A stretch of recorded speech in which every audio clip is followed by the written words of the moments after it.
last week in Mantova.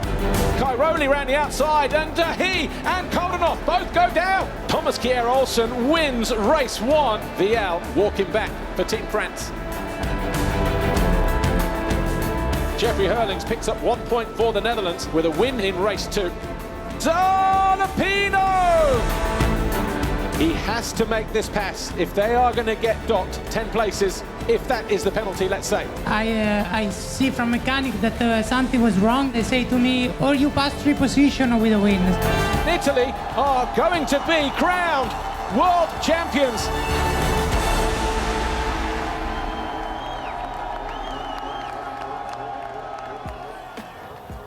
With the nations out of the way, it's time for the hectic finish to the FIM Motocross World Championship.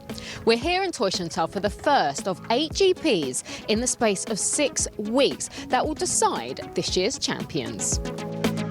Last time out in Rio Lasado, Jeffrey Hurlings took the red plate from an off-colour Tim Geiser by a single point, while Tony Cairoli lost ground after a practice crash nearly ended his nation's hopes. Meanwhile, Tom Vial dominated the field in MX2, but it's Maxime Renault that holds a commanding lead in the standings. The championship run-in promises to be fast and furious, starting with the MXGP of Germany. The Talkessel circuit in Teutschenthal is nestled in the fields of Saxony-Anhalt, just a 40-minute drive from the conurbation of Leipzig-Halle in the former East Germany. A mix of modern gems and classic architecture.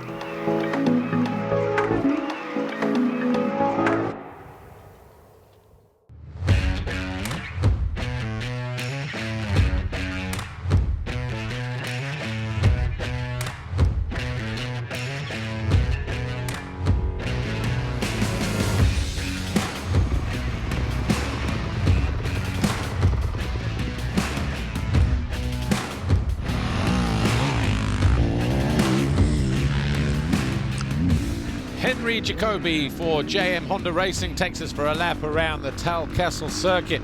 Downhill into turn 1, over the Foxhole shot line, through the dip, and immediately we are up and over Monster Energy Mountain. A short straight then into turn 2.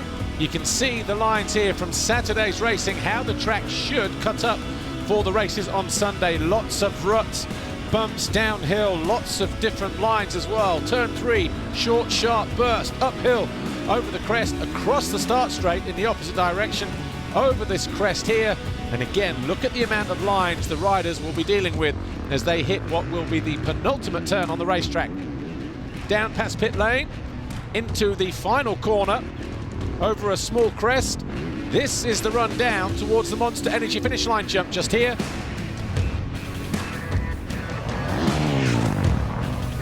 And as we come into land, turn 6, rutty, bumpy, tight, 180 left. There's always 1 or 2 things happening there on the opening lap. The short tabletop here brings us to the right 180. That is turn 7. Over a slight crest, through this right kink, onto a plateau, and then over the city double. We continue to go left through a series of single rollers before opening up over another scrub jump, down into the opposite valley for the first time. You can double or triple your way all the way to the top of the hill here. A choice of lines through the turn, over the Epone step down, and then back up in the opposite direction. This whole part of the Talkessel circuit, a series of 180-degree right and left turns, utilizing all of this banking on both sides of the valley. The final drop down through this part of the valley here leads us to another tight right, and then left, a single just to upset the balance of the bike there. Then as we start to straighten out, we have a step up onto the plateau. The crowd will be on the right-hand side, through the Vichy tabletop on the left, and then the final couple of corners, through the right, the left, back on the start straight, over the Foxhole shot line to start another lap.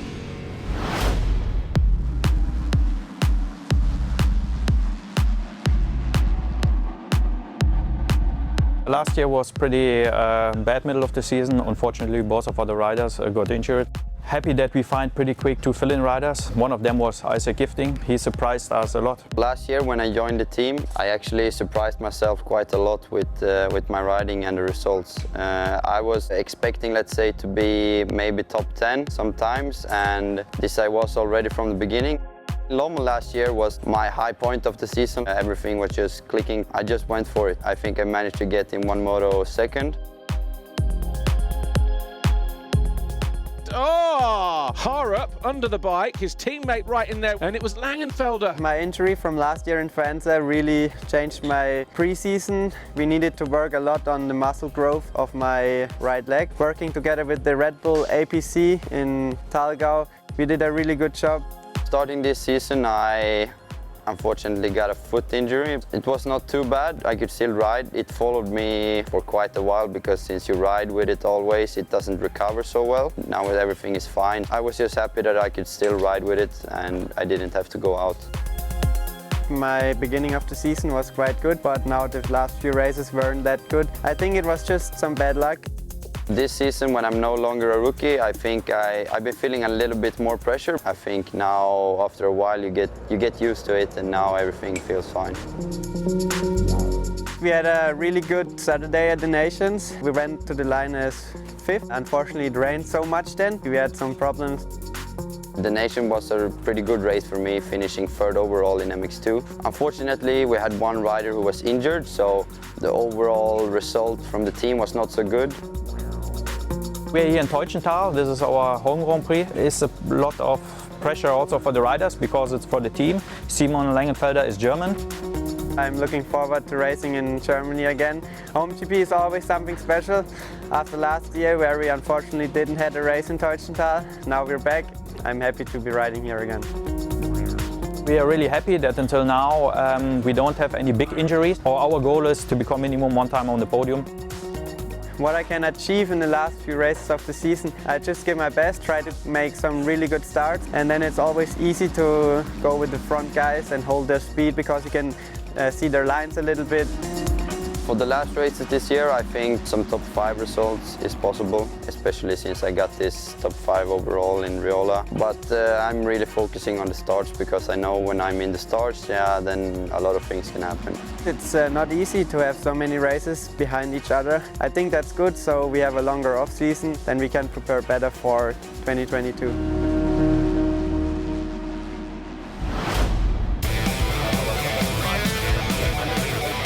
Different racetrack here today. For one, it's not raining and it's also hard packed.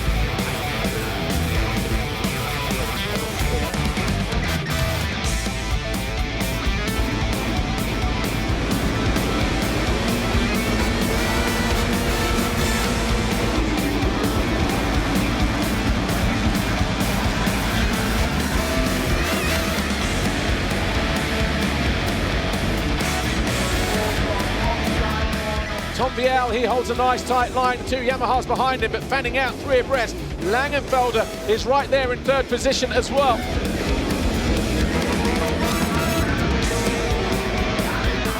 Viel and Hoffer.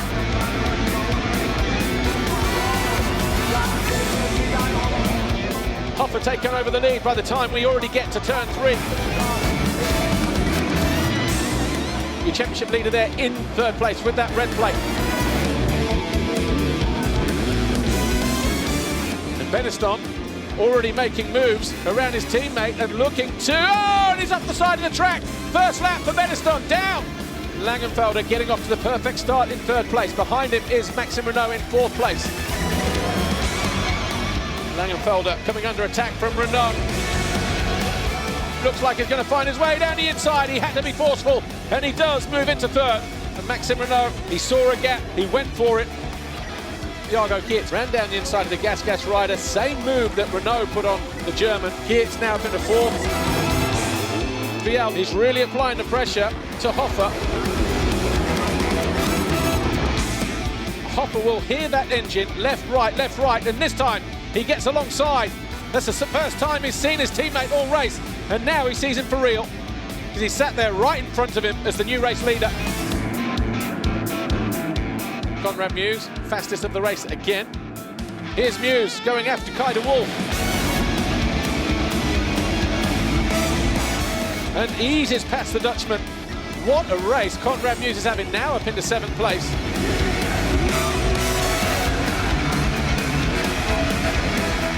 Beaton up to 4th. So Beaton has found his way past the Belgian. Is Hoffer going to be able to hang on to 2nd position? Tom Vialle looks like he's got this one in control. Tom Vialle wins race 1, and it's a 7th race win. 2nd his teammate René Hoffer. Maxime Renault crosses the line 3rd.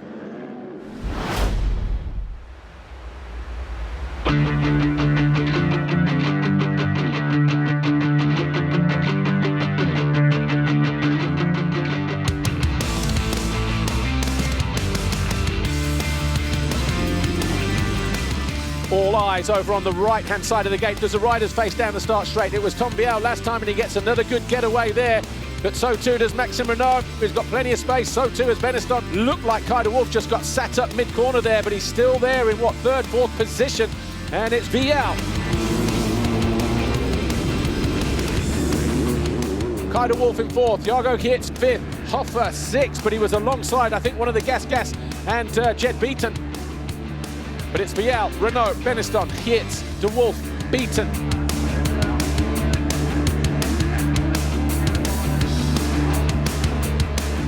So, Beneston down over the bars. Just scrubbed his way inadvertently, and he was lucky not to get hit by other riders coming this way, but he gets beaten up by his Monster Energy Yamaha.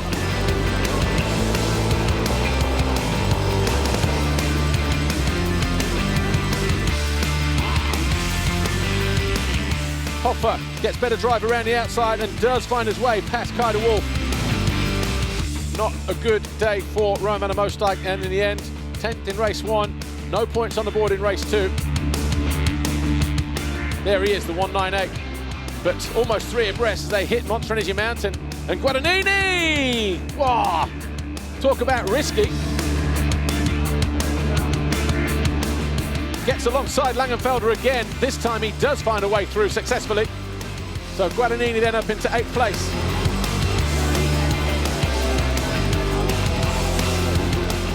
Harup around the outside of Guadagnini though. Goes the long way round, manages to put his F&H Kawasaki right where it needs to be, and all of a sudden, Harup up to 8th. Not sure if Jed Beaton realised Hoffer was that close, but he certainly caught him napping going into that turn 4 just before the entry to pit lane. Charges down the inside.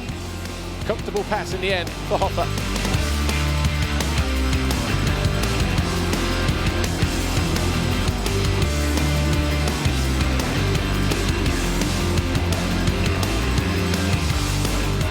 Tom Vialle makes it win number 8. 5 Grand Prix wins for the year, his 4th in a row.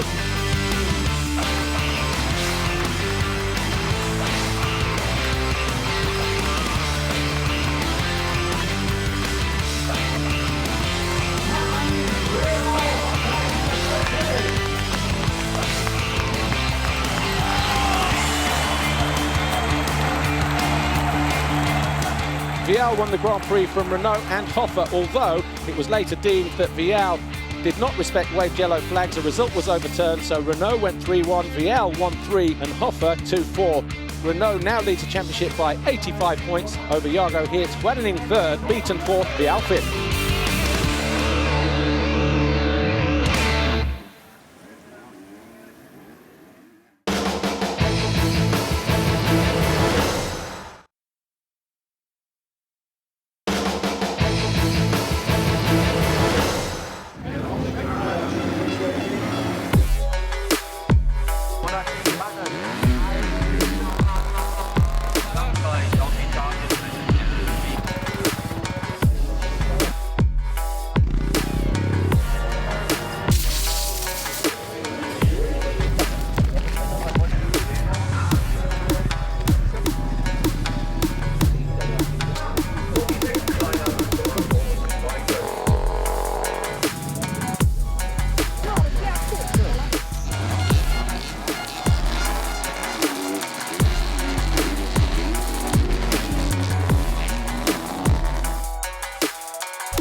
then I think he can achieve still a really good result. For me it was really nice to have a Dutch rider in our team. Actually, it's a fresh start. I feel pretty good with everyone. In the end, I managed to get Manuel, because I knew him for quite some years, who is next to me. So yeah, it's been good for me. To have Ben in our team was quite an easy move. At the end of the season, he performed quite well. He won some GPs. The step up from MX2 to MXGP, I've had some ups, some downs. If you start in 15th, it's almost the same as starting in 5th. Of course, the level is another step, and especially the top guys, they're always just consistently so strong. Preparation went pretty good, I thought. I knew something was not the way I wanted it to go, but I still felt like I'm doing all right and I can be competitive, which, you know, didn't turn out this way. When they are struggling, we try to support, try to do your best as possible, to have everything really well organized for the riders and try to support them as much as possible. First podium this year was great. I was in Majora. If you get a podium, it's always good for the confidence, and the team was also very happy. Being on the podium in Lockheed was really, really good. I went through some bad times, and also mentally it's really tough to overcome that. It showed me I still got it, and I just had to be patient. With the nations, I want only the best for my rider. I'm happy if the UK would win with Ben, or the Netherlands with Glenn. We came to the Nations with the goal to get the gold medal again. The win was the only thing we were looking for, and getting second was still kind of disappointing. I was just so stoked with the whole of Team GB, and then they came out and gave me the gold plate for the MXGP overall winner, and this was just like an amazing surprise actually. I saw the podium celebration and he was so surprised about winning the gold plate, you know, it was cool to see. For us as a family, it was like we would spend the weekend watching this huge motocross race. You don't really think about it too much now you're in the situation, but if you just take 5 minutes to look back and kind of realise it was really special. Now coming into here, my confidence is up and I've shown myself I know what I can do, and it's definitely given me, you know, a good feeling and got me even more excited for this weekend. First of all, my goal is to be back myself, to be back 100% healthy. I see myself back competitive, fighting really for podiums or even an overall. To manage this period now, I just need to listen to my body. That's the most important. We will get 8 GPs in the space of 6 weeks, which is quite intense, I would say. My goal is definitely to be more consistent and definitely get some more podiums. Until now, I only got 1, so it's about time to get some more.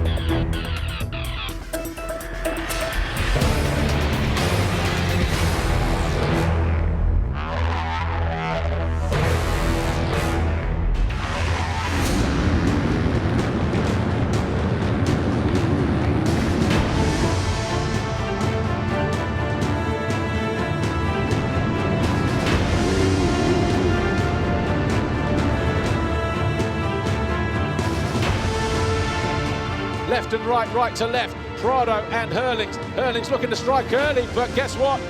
Oh, he does. I was going to say, Prado will get his elbows out, try and keep the Dutchman at bay, but he can't do that. Hurlings leads on the first lap.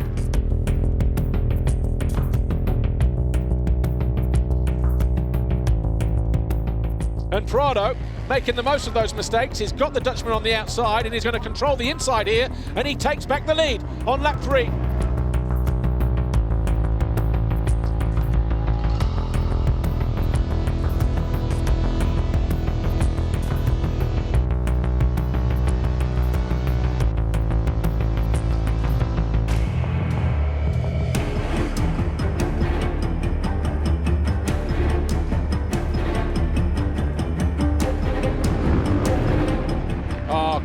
off the side of the track, that's why.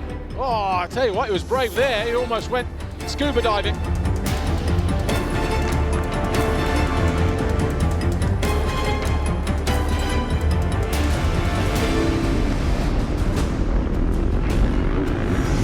Still pushing, and he does find a way around the outside. Geiser now third. The fans like that on the bank. Oh, and he's down the inside, and just like that, Herlings takes over the lead. But, oh, ugly, untidy, actually, that was from Prado. Somehow, he managed to keep it on two wheels. Great to hear the reaction from the fans. Prado just hanging on at the moment. Is it going to end in tears between these two? He's alongside Prado as they drop into there, and Prado and Herlings is going to run it down the inside. He puts the big panic rev on the Spaniard, who doesn't even flinch. And it's going to be a run to the line, and there is absolutely nothing in there. Oh! It ends in tears. Bikes and bodies in the track. Wow.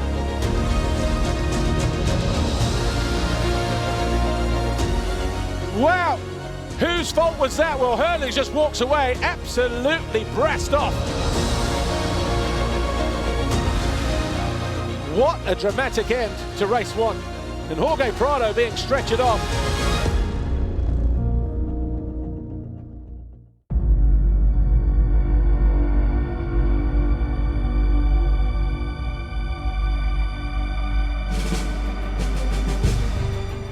Here's how the riders line up. Jeffrey Herlings, not a problem. Davide De Carli said that Jorge Prado had some kind of laceration, some kind of cut somewhere, and just looking down the grid, doesn't look like he is going to line up for race two.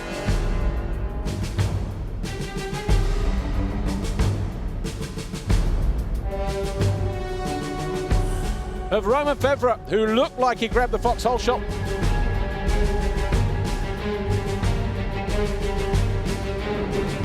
Geiser fifth to third, into second, just on the downhill alone.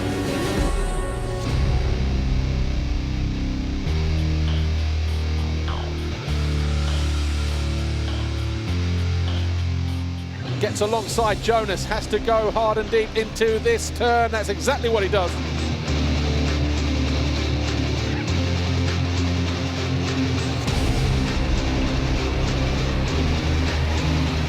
Again, slightly different line around here.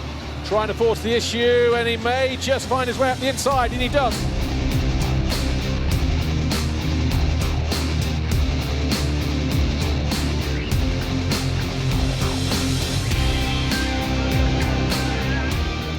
Very close to the top blocks there. He leans on Fevre. Not going to go through there though, and he runs him off the side of the track.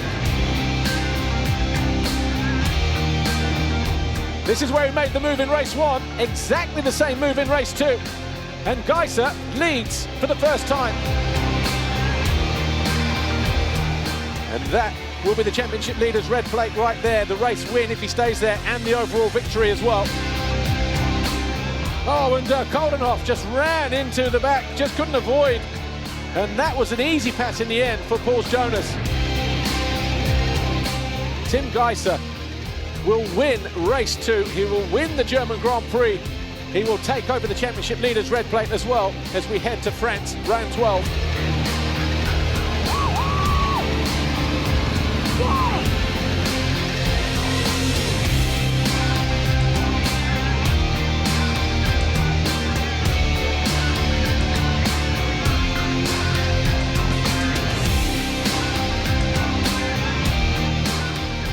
Yeah, I'm super happy. I mean, like, I don't know what to say. Just like 3 weeks ago, it happens, you know, like I broke my collarbone, and now, you know, like 2 races back, 3 weeks back, we are back on the top. So I'm really happy. The season is still really long, so I will try to be consistent, try to heal my injury completely, so I can be 100%.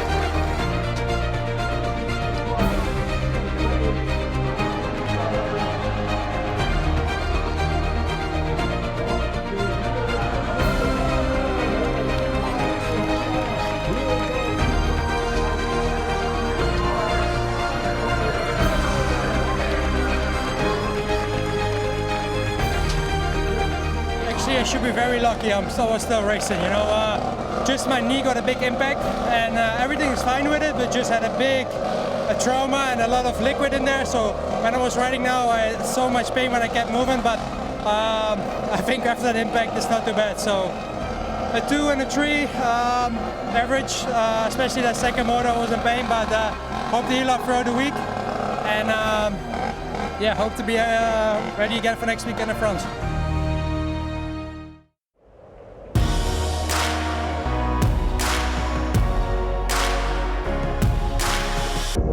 Well, there certainly are some talking points after our visit to Teutschenthal. We'll be back next week when the FIM Motocross World Championship pays a first ever visit to La Capelle Marivel for the MXGP of France. We'll see you then. Auf Wiedersehen.